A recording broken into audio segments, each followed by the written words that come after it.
Good morning, everyone. This is Drew Larson. I'm an attorney at the BrownWinick law firm, and today we have the good fortune of interviewing and discussing some COVID-19 issues with Mike Ralston, the current president of the Iowa Association of Business and Industry, and one of my colleagues, Danny Smid, from our employment law department. We're going to be talking today about the ways in which Iowa businesses are addressing the dynamic COVID-19 situation and ways that information you can use in your business and to potentially help your communities. Mike, if you want to start, maybe tell us a little bit about yourself and what ABI is for those who may not know. Thank you, Drew. ABI is Iowa's oldest and largest statewide business association. It's really a trade association for manufacturers and other businesses. We have about 1,500 member companies. We have members in all of Iowa's 99 counties. I think this year is our 117th year.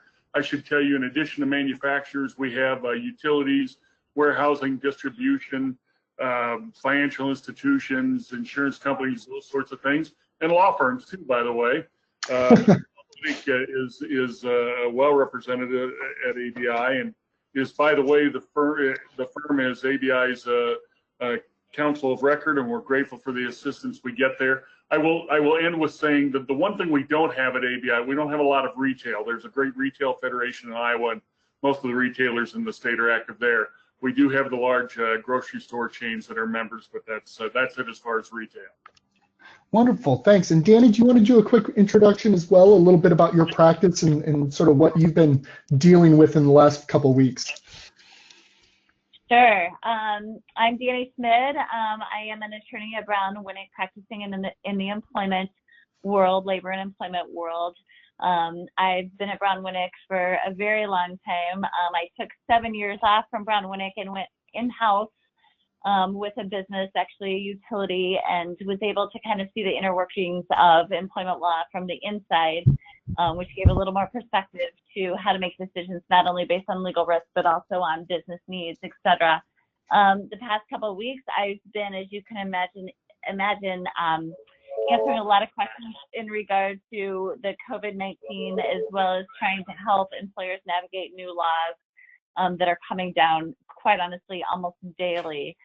It's a challenge for everybody, so we're all trying to make it through together. No lie about that. No lie about that. So we're in this little webcast, we're going to try to cover a few topics. We're going to put them up on screen here for you. But the first one is, what kind of questions are you getting? We'll start with Mike from businesses about and employers about how to deal with this COVID-19 stuff, and what are their big concerns, those kinds of things.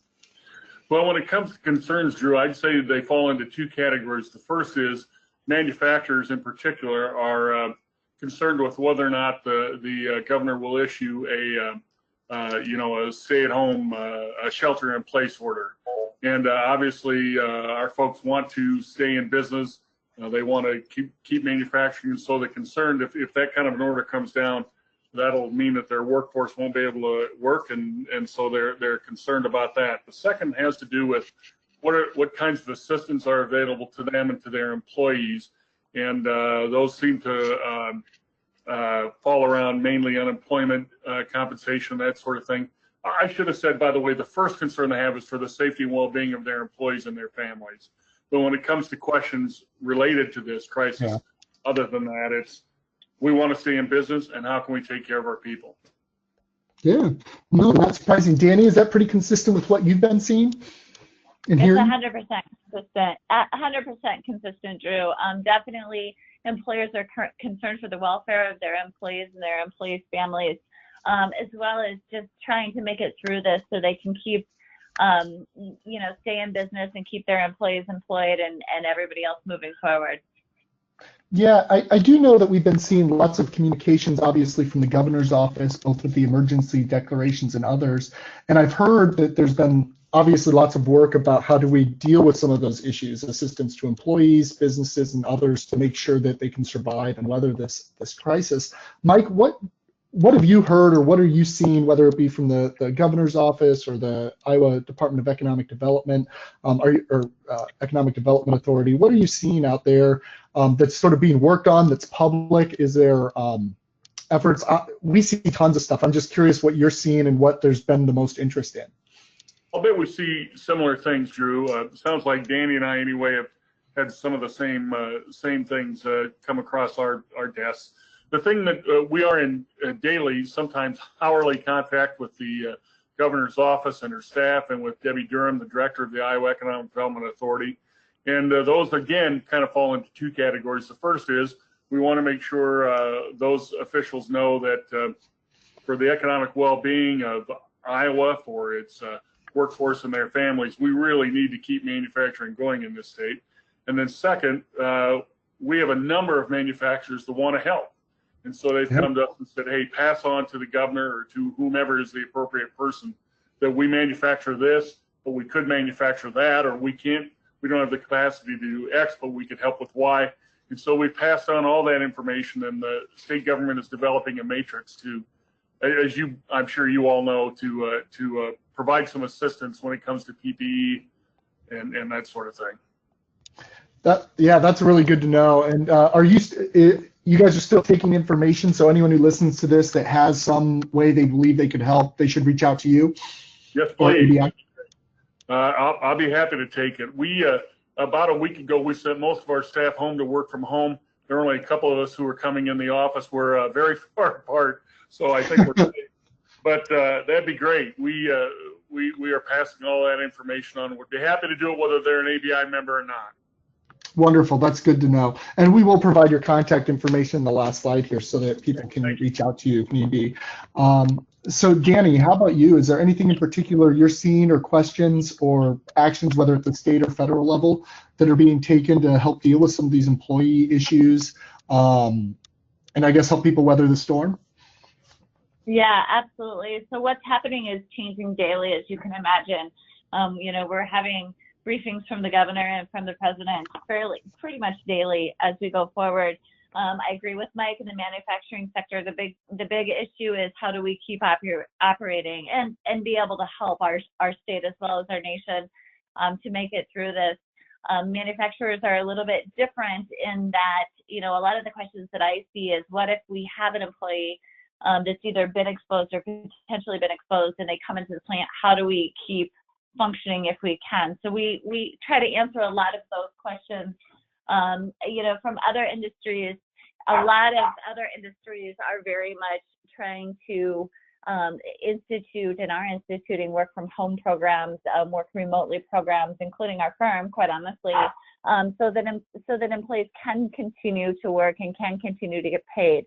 The other questions revolve around, what if we have employees who absolutely cannot work from home, then what do we do? So then we start talking leave scenarios, layoff scenarios, unemployment, those types of things, so that they can start instituting that again to help protect their employees during this time. I do know that there's been a couple of some laws passed, and there's a lot of discussion already. Have there been any big changes on whether it be leave or unemployment insurance requirements or laws so far that are being put in place to deal with this? Absolutely, Mike. If you don't mind, I'll take this one a little bit first. Sure, you bet, Danny. The Iowa unemployment has opened is quite, frankly, as wide as they can at this point. They're encouraging any employees who are seeing reduced hours or who are being laid off or on any type of status where their hours are reduced to go ahead and apply for unemployment. They've opened it wide enough that there's no fact finding at this point. They're going to receive unemployment.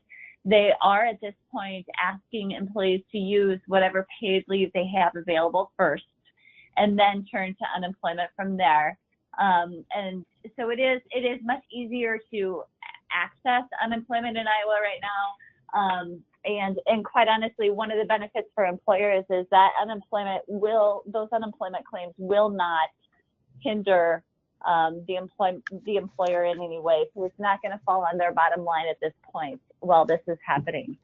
And federally, we just had a new act that was passed, and it doesn't go into effect till April 2nd, and so we're still trying to, like every other employer and employment lawyer, work our way through this, but it's called the Families First Coronavirus Response Act. It's a mouthful, I know, but it provides for a couple of different options for leaves. One is emergency sick leave, and the other one is basically kind of an extension of the Family Medical Leave Act that provides leave for employees who have childcare needs and have to be home because of those childcare needs due to school closings or daycare closings.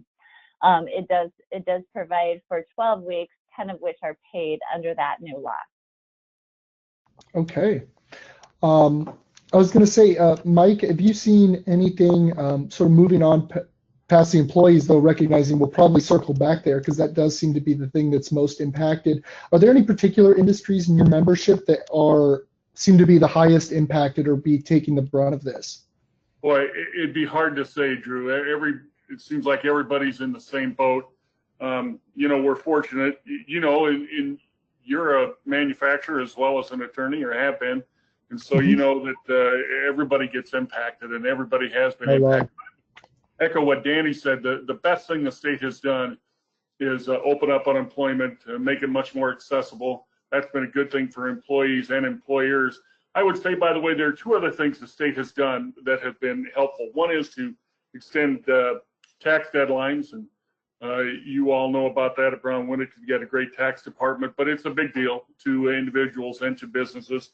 Also, the state has worked to ease some regulatory compliance functions of state government, and that's been good for people too. So accessing unemployment or making it more accessible, moving tax deadlines, and easing regulatory compliance. Those have been the three main things the state has done. It's been good all the way around. Yeah, and just to make sure for people who are listening, the April 15th payments, so payments that would otherwise be due April 15th have been pushed back to July 15th. But right now they have not extended the June 15th estimated payment deadline. Right. Excellent. So one of the other items here that I know I've been getting contacts about, I don't know if you have, is force majeure and similar provisions in contracts. Been looking into some of this. This is a protection that can be pretty valuable, we've been finding, but generally speaking, it's going to work and protect someone against performance obligations where they had some performance obligation to do, I had to deliver so many parts on a certain date, or there'd be these penalties or those penalties. Generally speaking, either force majeure provisions in the contracts or the common law sort of force majeure idea could apply. For those who are facing either significant penalties, it's something to look at, and we encourage anyone who's having trouble either because of workforce issues or otherwise delivering on contracts to take a look at those contracts and follow up on those. I'm guessing you're getting those kind of questions too, Mike, about what do we do on supplying products, what have you. I'll tell you, you're right. The first impact, in fact, I'll go back a couple weeks, the very first impact of COVID-19 for our members seemed to be supply chain delays. Maybe somebody purchased steel from Asia, they found out they couldn't get it on time. There were those kinds of things. And then we saw some other impacts, and of course are seeing daily some new ones. When it comes to force majeure, it's great. We're happy to talk to them. We typically recommend that they contact their attorney, and that our attorney here at the firm, our law firm here at ABI is BrownWinick. So that's where we tell them they can go and get some help. Yeah, we've definitely heard from you and others. Yeah, and then lastly, we talked a little bit about this, but are there specific ways, Mike, people are asking or that businesses can help, or particular businesses that are in demand or could be particularly helpful to your knowledge, either to the state or otherwise? I'm not sure I understand, Drew. When it comes to this whole issue, we try to work with them on whatever their issue is, direct them to our webpage, as you guys have a great webpage at BrownWinick. But if it comes to force majeure, we're not hearing. Everybody's kind of in the same boat. What happens if we have a deadline we can't meet or something like that? It's out of our control. And again, that's when we suggest they contact our counsel. Yeah, I think Mary, sorry about that. I wasn't super clear. I guess my question would be is, are there ways Iowa businesses can help? I know we told them to reach out to you if there's something they can do. Is there something in particular that they are that's really needed right now, a type of manufacturer, whatever it happens to be? Yeah, or is it anyone? the thing that we hear the most about, and you won't be surprised, I'm sure you hear it too, and it's a national issue, is the PPE, the protective equipment, personal protective equipment. And so we have a number of Iowa manufacturers that typically don't make that kind of equipment, but that can retool and make parts of it. We have a manufacturer that stepped up to make test kits, but they need somebody to make the swabs for the test kits. And so we connected some manufacturers there.